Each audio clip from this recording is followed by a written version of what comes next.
Hello friends. तर आजच्या भागामध्ये आपल्याला असं दिसतंय की मंजू गाढ झोपलेली असते व तिला अचानक एक कॉल येतो.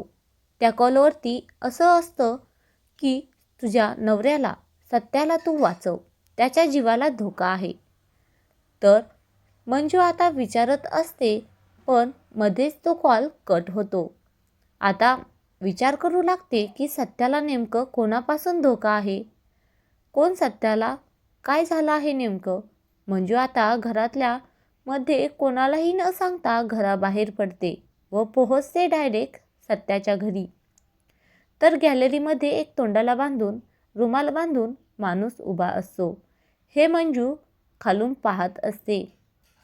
तर आता ती लगेचच दरवाजातून पळत जाते, सत्याच्या रूममध्ये जाते. तर सत्याकडे पाहते तर सत्या काय गाढ झोपलेला असतो.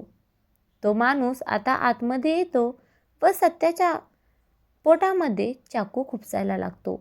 तर मंजू मोठ्याने आरडते, सत्या उठ, अरे सत्या उठ ना तू, अरे तुझ्या पोटामध्ये हा चाकू खुपसत आहे, सत्या नेमकं काय चाललंय मला काहीच कळत नाहीये. तर तो माणूस मंजूला खाली ढकलून देतो आता व सत्याला सत्याच्या चाकू पोटामध्ये खुपसत असतो. चाकू खुपसायला लागतो. मंजू मोठमोठ्याने आरडत असते, सत्या उठ, सत्या उठ. पण नंतर पाहते तर काय, सत्याला दोरीने जाम बांधून टाकलेलं असतं. मित्रांनो, आता मंजू सत्याला वाचवू शकेल का? नेमकं मंजूचं हे स्वप्न आहे की तात्यासाहेबांचा डाव? हे पाहण्यासाठी आपल्या चॅनलला सबस्क्राईब नक्की करा.